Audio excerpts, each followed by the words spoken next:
Ta-da! I literally just walked in the door.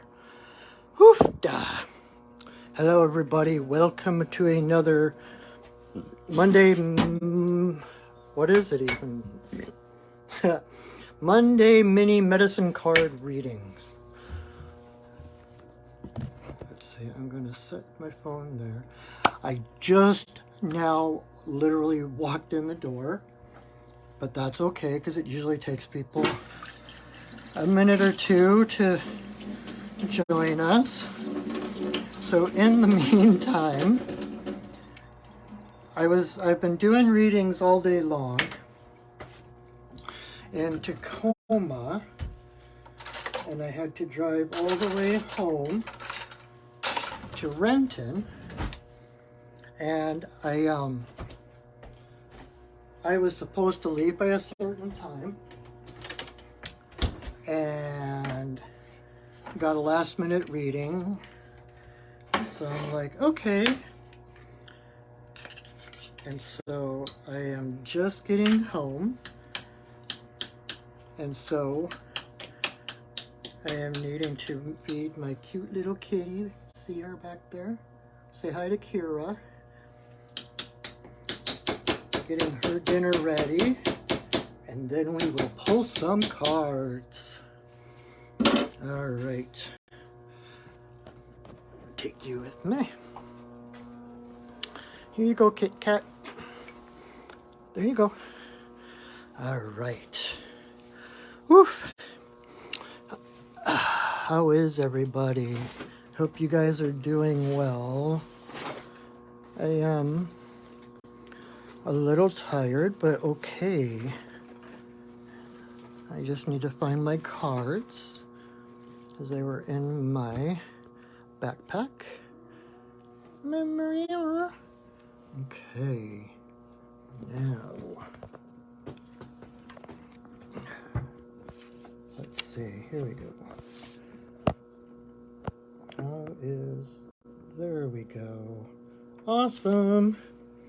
All right. So, now that I have got the chance to sit down, kind of grounding a little bit, taking off my sandals, we will get to some cards. So welcome everybody. Thank you for joining me. Thank you for your patience as I feed my kitty. And we are going to pull some cards. So if you haven't been with us before, my name is Patrick. I am the owner of Perching Wolf Studios, which is either the Facebook page you're looking at or the YouTube channel you're looking at. And I work with the medicine cards, which have each card has a different totem animal on it. And each animal has a different medicine, which is why they're called medicine cards. But it's not medicine as in Western medicine. Medicine in the sense of the Native American idea of medicine. Medicine isn't about doctors and such necessarily.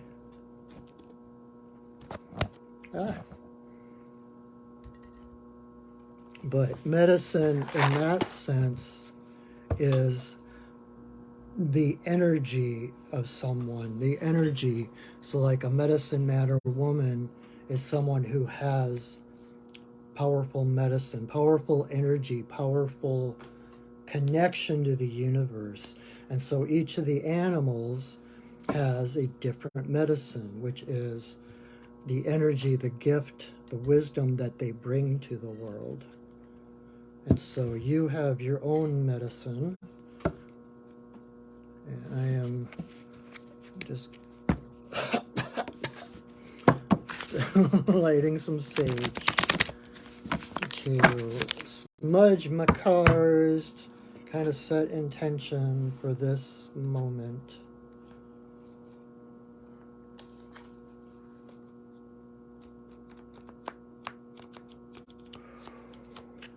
All right.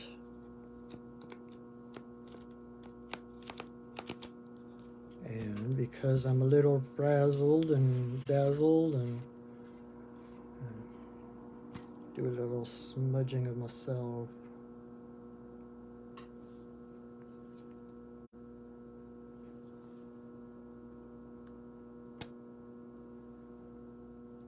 Ah, much better.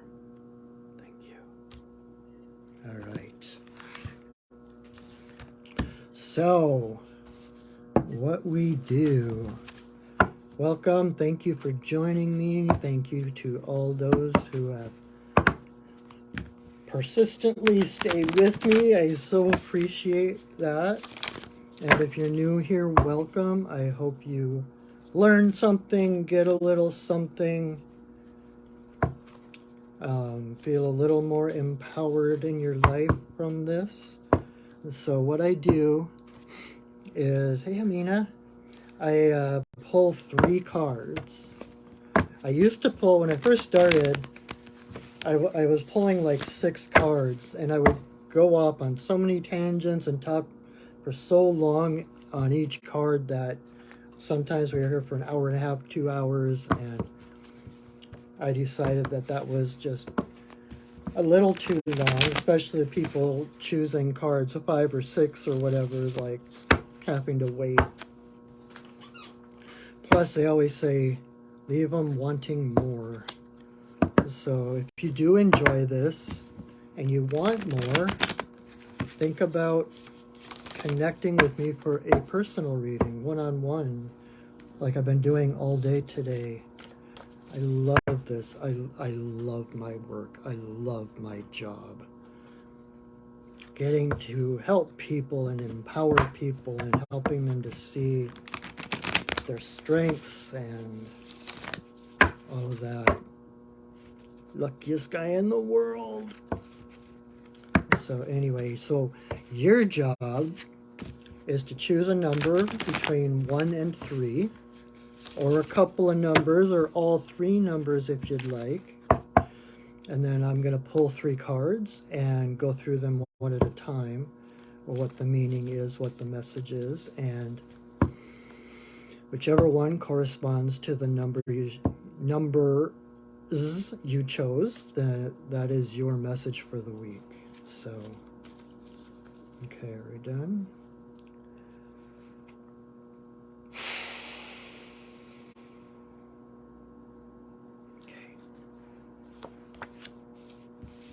Okay.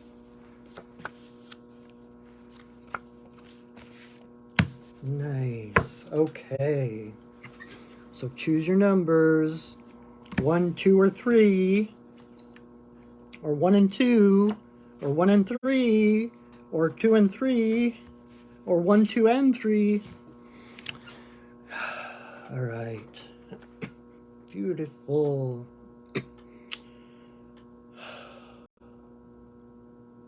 So, number 1.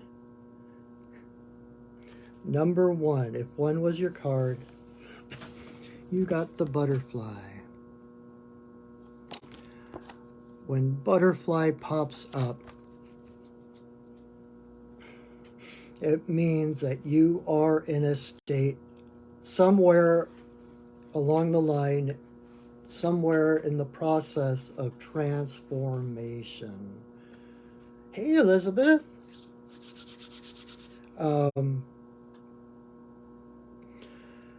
Butterfly, how do I put it? Butterfly is a difficult medicine. We all love the butterfly, and all of that, but to actually live butterfly medicine is very difficult, because you start out as a caterpillar, and your whole world is maybe like a foot in diameter. You know, you spend your entire life on a single branch of a tree, and that's it. And then you create a cocoon and you go into the cocoon. And a lot of people think, okay, well, the caterpillar just goes into the cocoon, falls asleep, sprouts wings, and comes out. Woohoo! That's not exactly what happens. When the caterpillar goes into the cocoon, well, before the caterpillar goes into the cocoon, the caterpillar has these antibodies in its body that keep it in the form of a caterpillar. It's kind of like everything is in the caterpillar to turn it into a butterfly, but it has antibodies in its body that keep those at bay. It kind of treats that like a virus. And so then when the caterpillar goes into the cocoon, those antibodies die. And so the butterfly virus takes over, and the caterpillar literally dies. The caterpillar becomes genetic soup in the cocoon. If you open the cocoon, it would just be goop and soup and guck.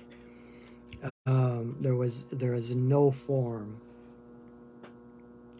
because that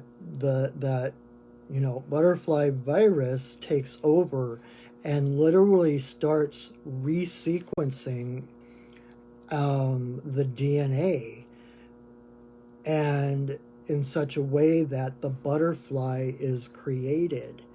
It's not the caterpillar does not just sprout wings. The caterpillar totally disappears and the butterfly is born. Butterfly and the caterpillar are two different beings, two different creatures, down to the DNA. And so in shamanism, we talk about dismemberment. And if you know how to do a shamanic journey, if you've been on the shamanic path, you've probably done dismemberment journeys where you actually go in and you ask your guides for a dismemberment. And what they do is they basically take you apart bit by bit, and until there's nothing left, and that in itself is a really powerful lesson, to be in the journey. Even journeying to the spirit realm, we still kind of clothe ourselves in a body of some sort, right? We see ourselves as we see ourselves in the physical world with some sort of body. And so what your guides do is they basically take you apart at the seam. They just disintegrate you, take you into nothing. And so here you are in the spirit realm. You're still conscious. You're still here, but your body is gone. And it doesn't hurt. It is not painful at all. It's kind of, I always like, in trying to explain it to people, I always compare it to the transporter on Star Trek, where they demolecularize you, take you apart, demolecularize you so you don't exist, and they remolecularize you someplace else. Same basic thing. And just like the transporter that has filters, so that, like, when you go into the transporter and you transport to someplace else, the filters filter out disease. And so when you are rematerialized on the other side, you're actually stronger and healthier than you were when you went into the transporter. So it's kind of the same thing. It's like the caterpillar is disintegrated down to the genetic material, and is built brick by brick back into a butterfly. And so that's what you're in a dismemberment. Your guides take you apart in order to put you back together, stronger and better than you were, taking out the parts that don't fit, taking out the parts that disempower you, and sometimes actually adding things that help to empower you, like crystals or qualities. They weave them into the tapestry of who you are to make you stronger. So, if that is your card, then you are someplace in that process. You might be still in the cocoon, in which case things might be topsy-turvy, nothing makes sense anymore, nothing has form. It's just kind of this, you've had those dreams where they're just kind of floaty and not a lot of substance, not a lot of direction, just kind of floaty, which can be kind of disorienting because there is no orientation. And so you feel like you might feel worthless. You might feel, well, what's the point in my life? What am I supposed to be doing? But you're doing it by just allowing yourself to be taken apart and then put back together. And so if you're in the cocoon still, if that's the way your world feels right now, that's where you are. You are still caterpillar soup. And the universe is in the process of putting you back together, even stronger than you were, and basically transforming you, not just giving you wings, transforming you into a whole nother being. And whereas the caterpillar, like I said, has maybe a foot or 2 feet diameter reality, butterfly can fly between the hemispheres of the earth. So all of a sudden you went from a world that's this big to cross hemisphere, like one end of the planet to the other and back. So basically totally opening up your reality, expanding your presence, dropping all the heaviness that keeps you stuck to the branch, like the caterpillar. All of a sudden, there is nothing extraneous about you. Anything that doesn't help you to fly has to go. Anything that weighs you down has to go. The other thing about butterfly, if you are in the cocoon phase of transformation, then you might, between the uncertainty and the formlessness of your reality right now, not being able to pin anything down, not feeling any solid foundation, disoriented, not knowing which way is up or down or over, when you do start to form back into, and when that starts to coalesce back into a form, into a living being,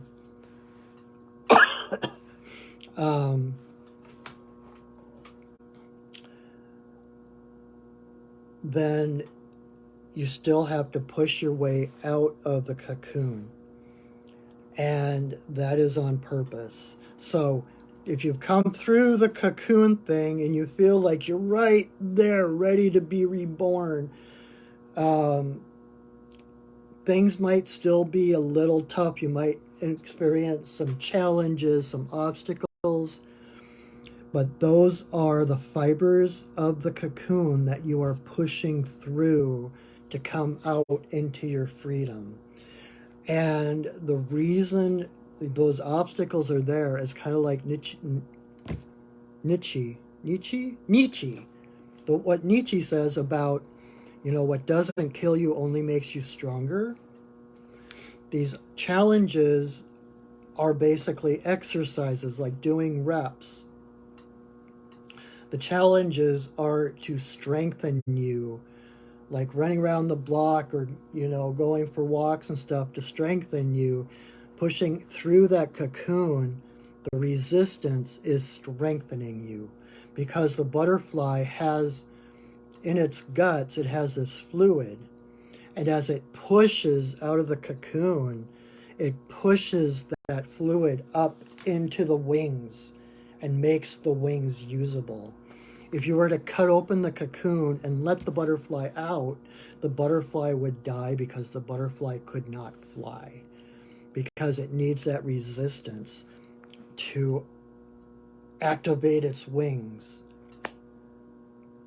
So if you feel like things are starting to come together, starting to coalesce, you've been kind of in this fog for a while, and who of us haven't through the pandemic and stuff, but if things are starting to feel more comfortable, like coming back together, things are falling into place, but you're still running into some obstacles and some challenges, know that those things are not there to knock you back down, to humble you or whatever. They are there as stepping stones to getting your wings. I just got chills.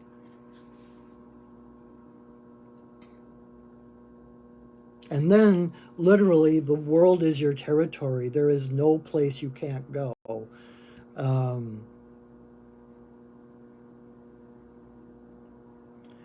And you live on the nectar of life. You live on the sweetness of flowers. You, by following, oh, this is interesting. Never thought of it this way before, but I've talked before about how our desires and our passions are gifts from the divine to show us what direction to go in.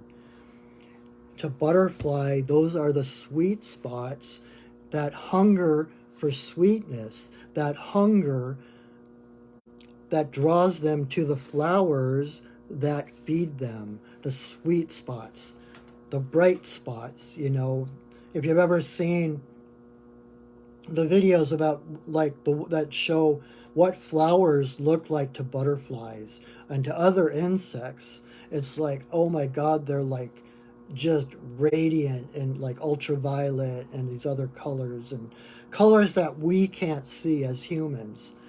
But it's the colors, it's the rainbow, it's that sweetness that draws the butterfly forward, that nourishes the butterfly. So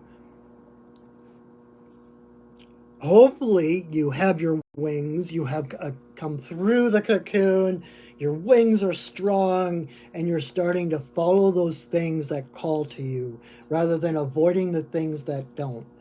It's like going toward the goodness, going toward the sweet spots. Okay? Anything else, little butterfly?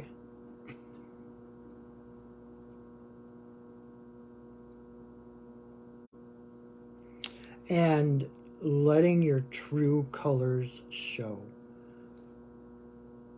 The butterfly is not shy.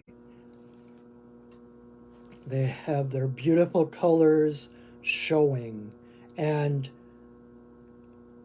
when they land, one of the differences between moths and butterflies is that when moths land, they close their wings.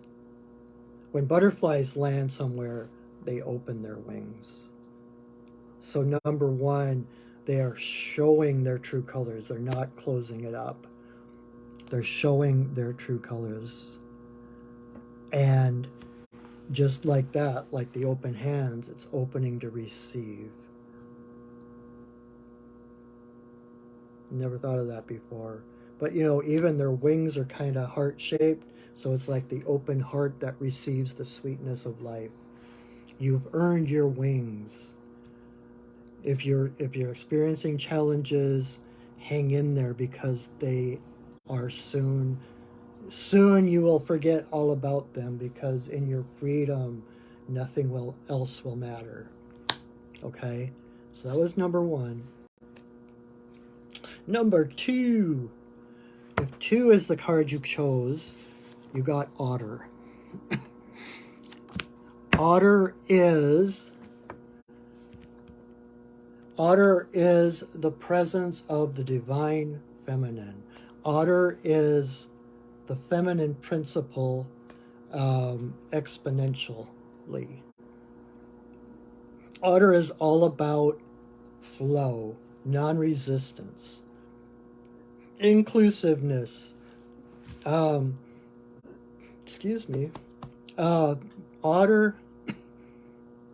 embodies there's that certain quote from Einstein that I'm always mentioning and never succeeding in quoting it exactly, so I just paraphrase it.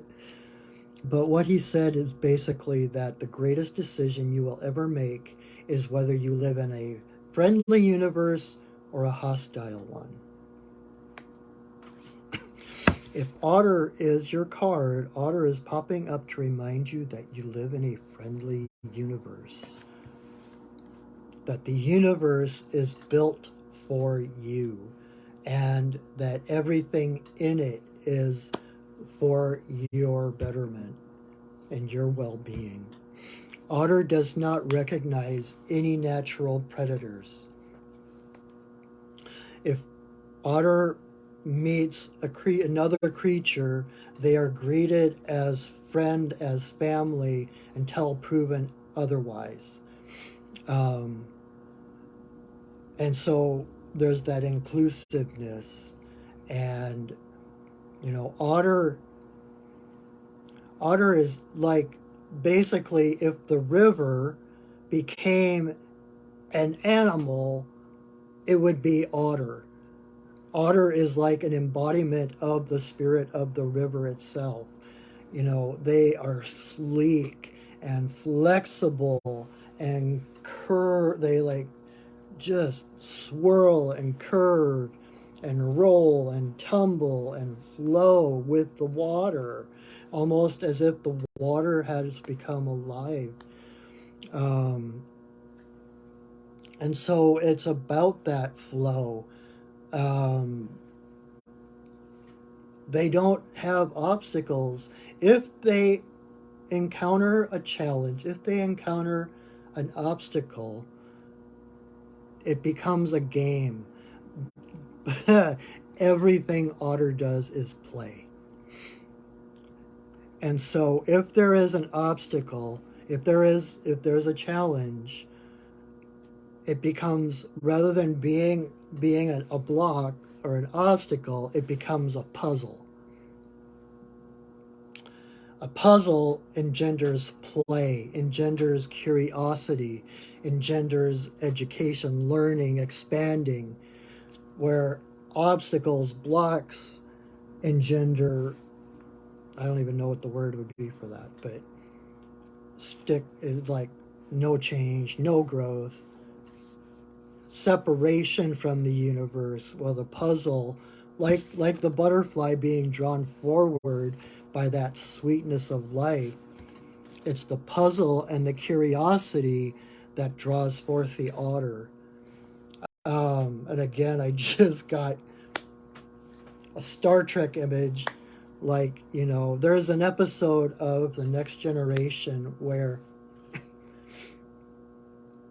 the crew wakes up and they're not sure what happened, but there's like just enough of an anomaly in the records or something that they start to investigate it, and it's their curiosity as explorers that gets them into trouble, because they open up a whole can of worms and discover these things that happened. And I believe it was like an alien race that had kind of infiltrated them and was trying to take them over, and then was letting them go. And they tried to put everything back together the way it was and wipe their memories so that they wouldn't remember, so that that whole chapter of their lives was like it didn't happen. But they left, there was just enough of an anomaly that they started to investigate because they're curious, because they're explorers. And so it was this puzzle that they had to solve because they needed to know. And so they uncovered this whole thing with the alien race and all this other stuff. And so the other alien race is like, well, so this is pointless. We ought to just destroy you or whatever. It's been a long time. I don't know if that's exactly what happened. But basically, Captain Picard was like, no, we have to make sure that every detail is the same. Otherwise, we are explorers. We have a curiosity. And when there's something we don't know, we are going to go toward the unknown, to explore it, to find it, to what's the word? To fill that hunger of curiosity, right? So Otter is the explorer. Otter is always investigating. How does this work? Oh boy, what's that? And so everything becomes a game and everything becomes a puzzle. If there's something unknown, it's a puzzle to be solved. Which is why people love reading like Sherlock Holmes and different mysteries, because they want to try to solve the puzzle. And the thing is, when you have one of those mysteries, when you have the puzzle, the solution comes first. You can't have a puzzle without a solution. The solution comes first, and then the puzzle is created around the solution, like say the New York Times crossword puzzle. They figure out the solution first. They figure out what the answers are, and from there they work backwards to create the questions, to create the clues. So, if something is in your life right now that you don't understand, something that is puzzling you, know that there is a solution. Even if you can't see through whatever this challenge is, there is a solution. Necessarily, if there's a puzzle, there is a solution. You can't have one without the other. And so, treat the universe as a friend. Treat the universe as though it's your best friend, giving you everything you need. And even the things that you don't want are there for a purpose. Like, ooh, okay, I don't really know if I like that, but what can we do with it? Let's open this baby up and see what she does. So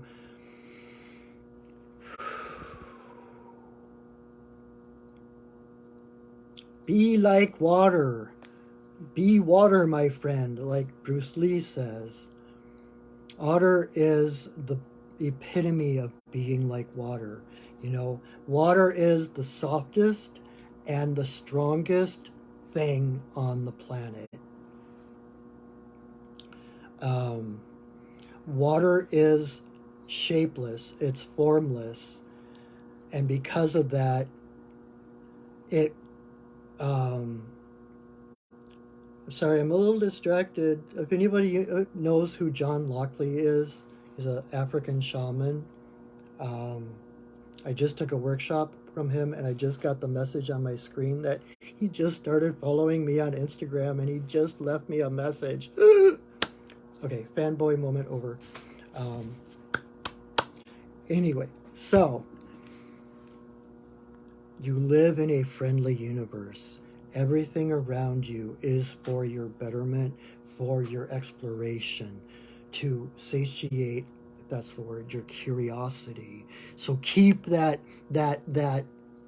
childlike wonder alive. Play with things. Try them out. See what makes them work. Put things together. And just roll with the waves, with the current. You can't be swept away. It's this balance of following the current and then using that current to roll into your own current, if that makes sense. It's a co-creative. You're not just at the will of the universe. You get to use the flow of the universe to determine your own path and to curl and to play and to roll with the waves and to go upstream or downstream, all the time playing. So take the weight of the world off of your shoulders and play. Let go, surrender. Like Abraham Hicks said, everything you need is downstream. Throw the oars away and stop paddling upstream. Flow. Everything you need is ahead of you. There's no going backwards. All you're doing is giving yourself grief and exhaustion by trying to fight the current. Roll with the current. Everything you need is downstream. Okay? Number 3. If 3 is your card, you got the fox. Fox is, well, I always call the fox the ninja of the animal kingdom. Fox medicine is about seeing without being seen. It's about, if you know anything about magic, or about it's about glamour, it's about illusion. Across the world, almost every culture, the fox is associated with magic, specifically with illusion and glamour. Glamour being like making people think you're beautiful if you're not, etc. That's kind of the Hollywood version anyway. But in the same way that fox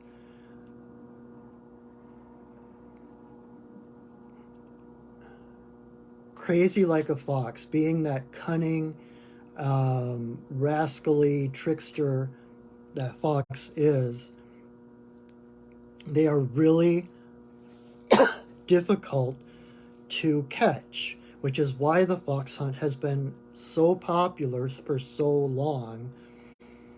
And I am not endorsing the fox hunt by any means, but that's why the fox hunt is such a thing, because the fox, they know how to disappear. They know how to go invisible. They know how to blend into the background. They know how to lay false tracks. They're impossible to catch. And so that is your medicine, is basically learning from observation, blending into the background, and allowing the world to unfold before you, learning from observing other people, observing the patterns, and from your learning, being able to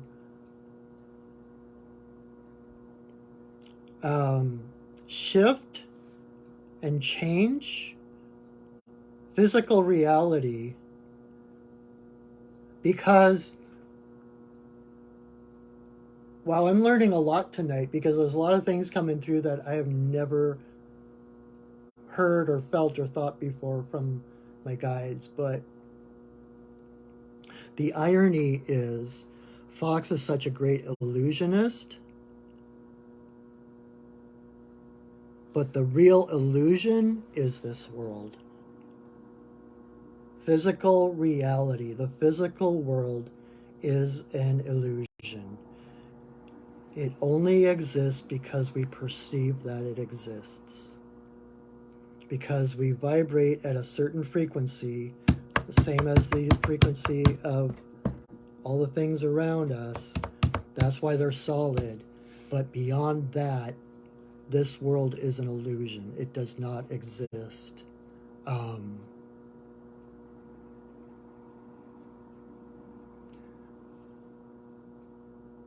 And I'm going to very gently sidestep the whole thing of quantum physics, or we will be here for another 3 hours. But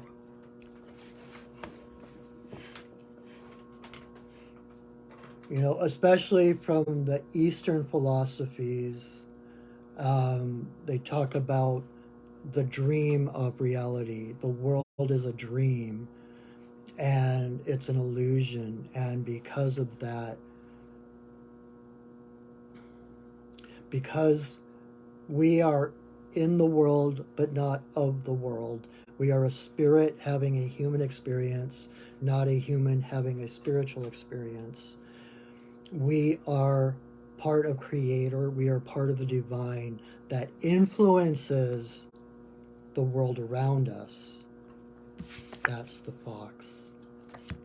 Changing the illusion, shifting the illusion to meet our needs, our desires, and really to help others see through the illusion of the world, to see through the illusion of expectations and the ego and images, the images of who we are, the long held beliefs, generation after generation of, being these poor human dregs of society, of the world, trying to eke a living and having to climb a mountain to get to that untouchable revelation of enlightenment or whatever.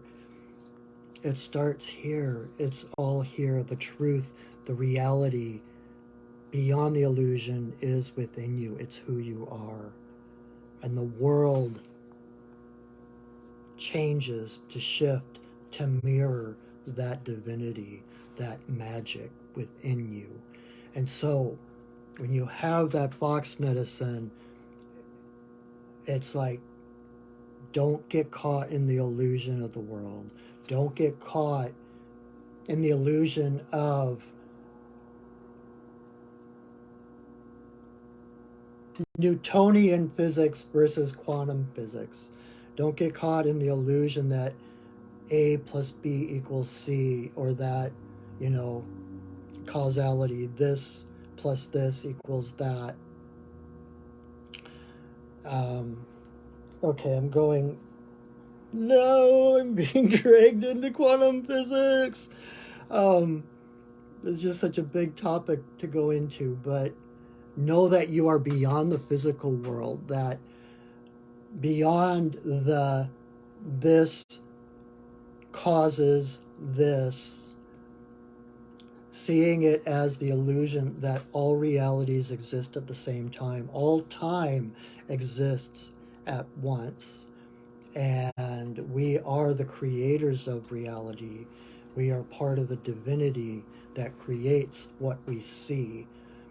And so it's letting go of trying to control it out there, melting into the wallpaper of your life, being the eye of the storm, being the instigator, changing it on the inside, which allows the outside world to settle in, to mirror who you are on the inside. Does that make sense? I went in a whole bunch of different directions with that.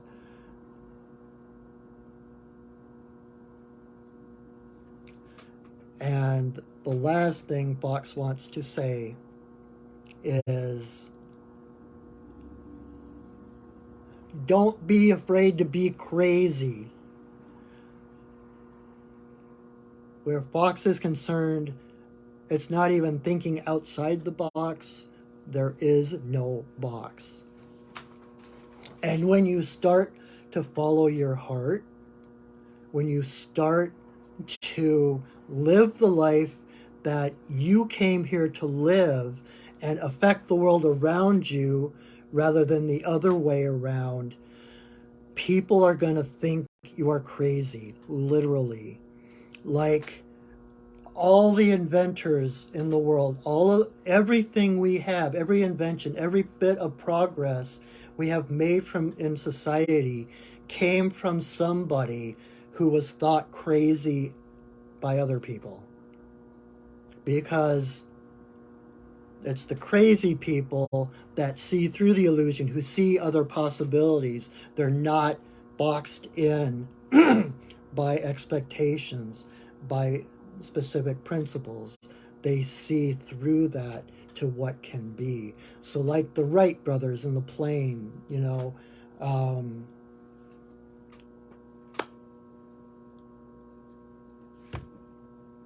I can't even, there's so many, I can't even think of any, but it's like that one quote that I love, and I don't know who said it. It might have been another Nietzsche thing, but like those who heard the music, how does that go? Those who were dancing were considered insane by the ones who couldn't hear the music. So never doubt your vision of reality. Never doubt what you know to be true. And don't be afraid to be a little crazy.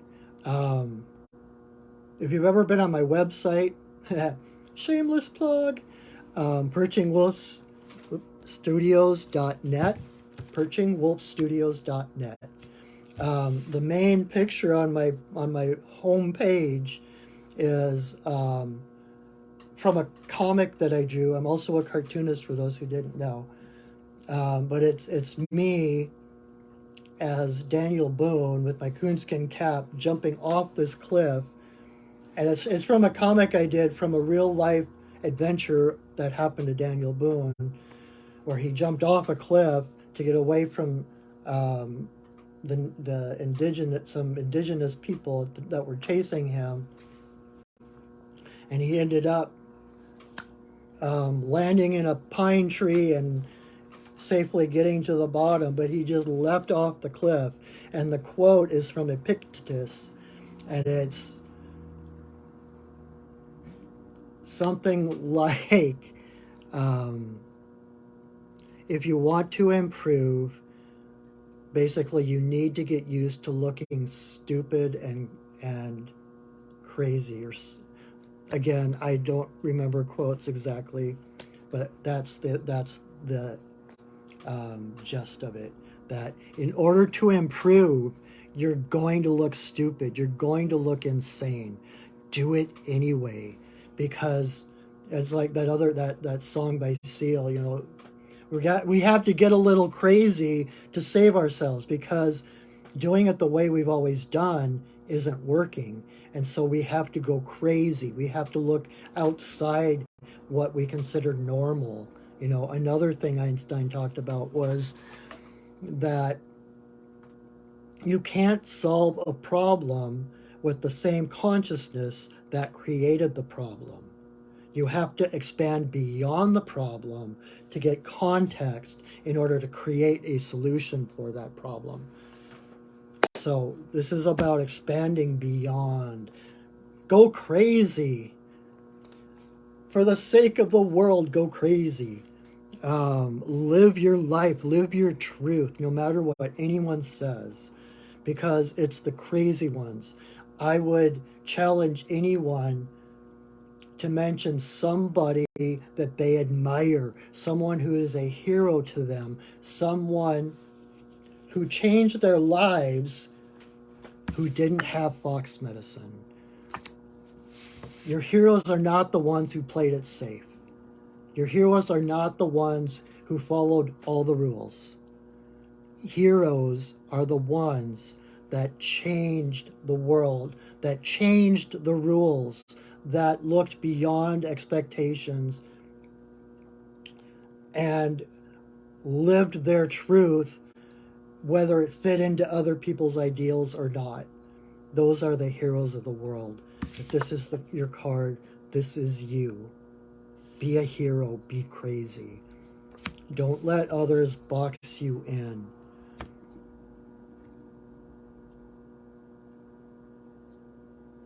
Is that it, little fox? And fox is very closely related to coyote, who is the trickster supreme. And so there is a lot of trickster in fox.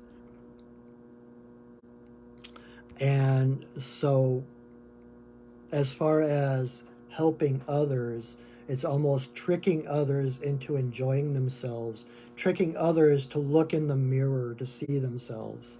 Um, I have a student who has coyote medicine, and the image came to me one day, how to explain it, and I got this image in my head of Richard Simmons as Coyote, because he's got you sweating with the oldies. He's got you dancing and laughing and enjoying yourself. In the meantime, you're getting exercise and you're losing weight. And so it's like tricking you into being good for yourself. Sometimes people need to be tricked into seeing the truth. And that doesn't mean, how do I put it? There's a lot of people with trickster medicine who think it's their job to go around pushing buttons. That's not coyote, that's not trickster medicine. That's just mean. And that is coming from the ego, because you're making yourself above that person and thinking that you know better what that person needs. That person needs me to trigger them. That person needs me to push their buttons. So I'm going to keep pushing their buttons because I don't want to look at my own buttons. So that is unbalanced trickster medicine. This is about fun and joy and tricking people into enjoying themselves, giving them the magic show. It's illusion. Yeah. So that is our readings for today. I hope you enjoyed them. I hope that was meaningful. I hope you got something from those. And like I said, if you're interested in that, if you enjoyed that, think about coming to me for an individual personal reading. This is kind of like the newspaper horoscope version, just kind of a generalized medicine. Okay, I mean, as you saw, I kind of connect with the spirit of the animal, and they give me the little different messages depending on who is watching.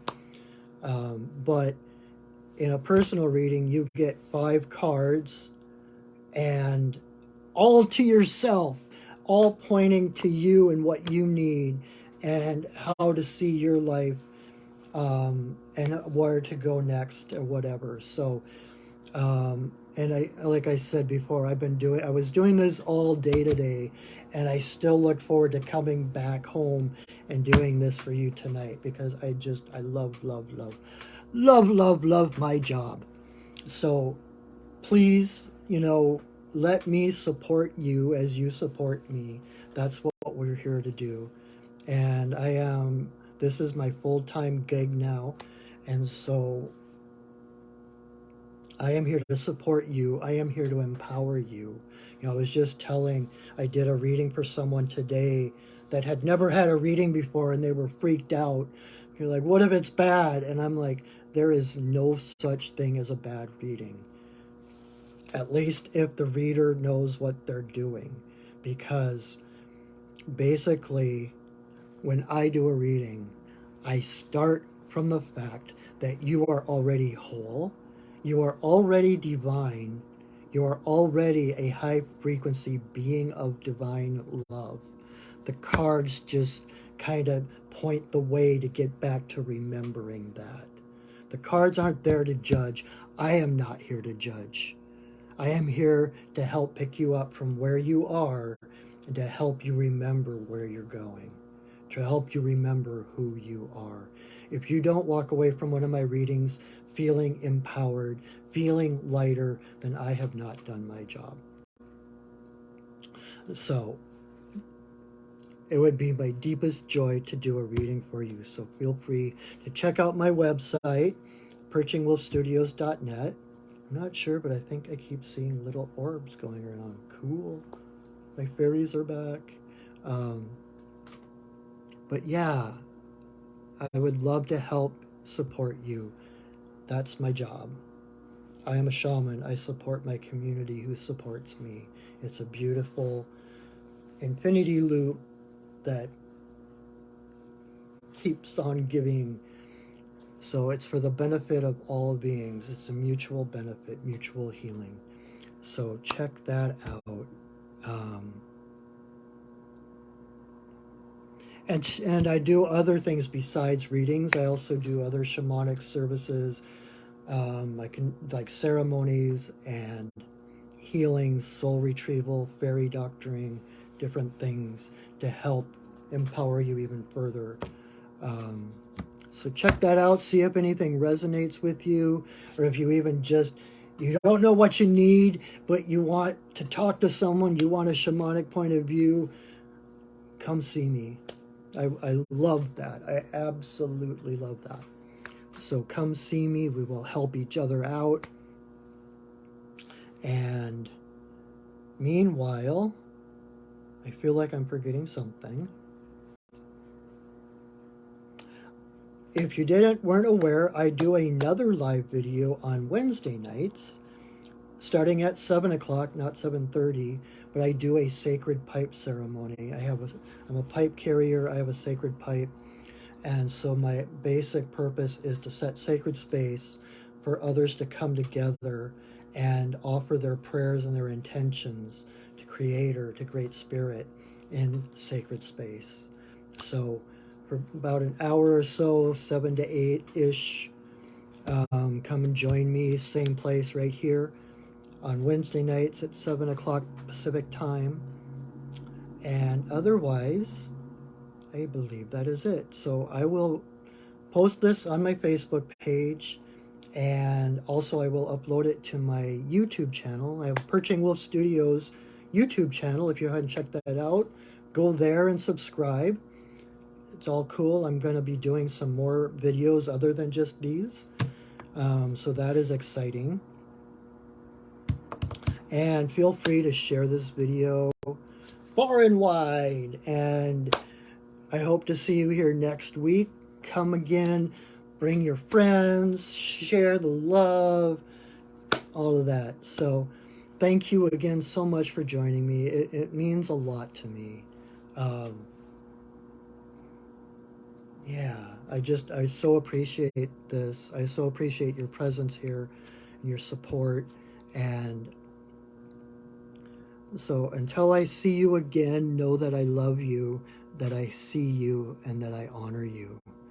So have a wonderful, wonderful week. If I don't see you Wednesday, I hope to see you next Monday for another mini medicine card reading.